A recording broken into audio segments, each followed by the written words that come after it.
ৰিনিকি ৰিনিকি মামিৰ মাটি কেলেংকাৰী বাতৰি পালেগৈ নতুন দিল্লী भूया शर्मा CMD एक एंटरटेनमेंट कंपनी जो अपने आप को नॉर्थ ईस्ट की बड़ा न्यूज़ चैनल बताती है, वो अचानक से फूड प्रोसेसिंग का काम करने लगी। हो सकता है ये इतने विद्वान लोग हो कि अचानक से इनको सारा फूड प्रोसेसिंग का, किसानों का, किसानी का भी ज्ञान आ गया हो। वो पता ही नहीं कि गुवाहाटी की फ़्लाइट कहाँ से मिलती है, CBI को भी नहीं पता, इनकम टैक्स को भी नहीं पता, SFIO को भी नहीं पता। तो हम उनसे आग्रह करेंगे कि आप जा सकते हैं। दिल्ली से गुवाहाटी की 10 फ्लाइट रोज़ चलती है। फ्लाइट में रिजर्वेशन नहीं मिले तो राजधानी गाड़ी ट्रेन भी चलती है। आप जाइए और इसकी छानबीन कीजिए। নতুন দিল্লীত এতিয়া হিমন্ত বিশ্ব শৰ্মাৰ পত্নী ৰিনিকি ভূয়া শৰ্মাৰ ভূমি কেলেংকাৰীৰ বাতৰিয়ে খলকনি তুলিছে।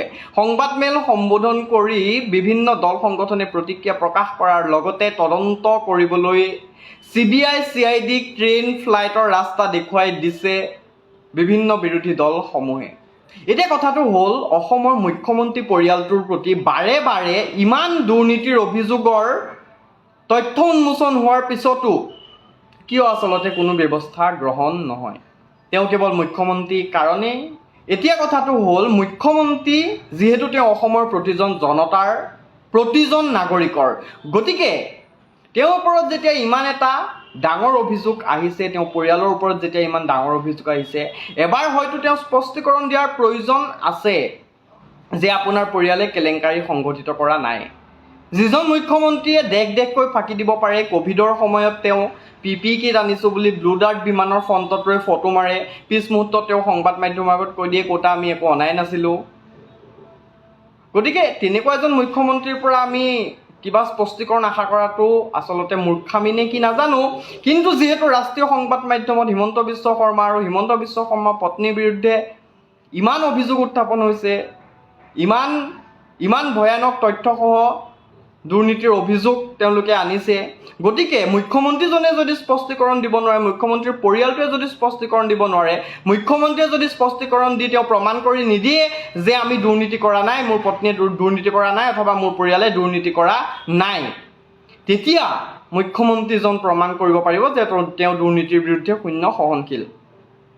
অন্যথা মুখ্যমন্ত্ৰীজনে যদি মনে মনে বহি থাকে, কাইলৈ তেওঁ দুৰ্নীতিৰ বিৰুদ্ধে ডাঙৰ যদি ভাষণ দিয়ে, তেতিয়াহ'লে কিন্তু মানুহে কি কৰিব সেইটো মই নকলেও হ'ব, সকলোৱে জানে। গতিকে হিমন্ত বিশ্ব শৰ্মা মুখ্যমন্ত্ৰী হিচাপে নৈতিক দায়িত্ব যে হিমন্ত বিশ্ব শৰ্মাই স্পষ্টীকৰণ দিয়ক, তেওঁৰ পত্নীয়ে এই কেলেংকাৰী কৰিছে নে নাই কৰা, আৰু যদি নাই কৰা তেতিয়াহ'লে এই তথ্যসমূহ, যিসমূহ তথ্য উন্মোচন হৈছে, সেই তথ্যসমূহক তেওঁ খণ্ডন কৰি সেই তথ্যসমূহক তেওঁ ভুল বুলি প্ৰমাণিত কৰক।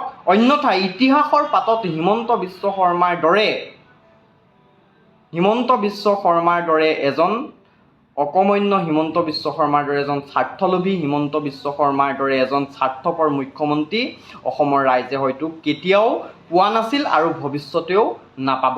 গতিকে ভাবোঁ যে হিমন্ত বিশ্ব শৰ্মাৰ দায়িত্ব, তেওঁ স্পষ্টীকৰণ দিয়ক যে এই বাতৰিবোৰ মিছা, এই বাতৰিবোৰ ভুৱা, আৰু যদি সঁচা তেতিয়াহ'লে কিন্তু হিমন্ত বিশ্ব শৰ্মাৰ অধিকাৰ নাই তেওঁ দুৰ্নীতি বিৰোধী শ্লোগান দিয়াৰ, দুৰ্নীতি বিৰোধী কথা কোৱাৰ, দুৰ্নীতি বিৰোধী যিখন তেওঁ নাটক কৰিছে, নাটক কৰাৰ।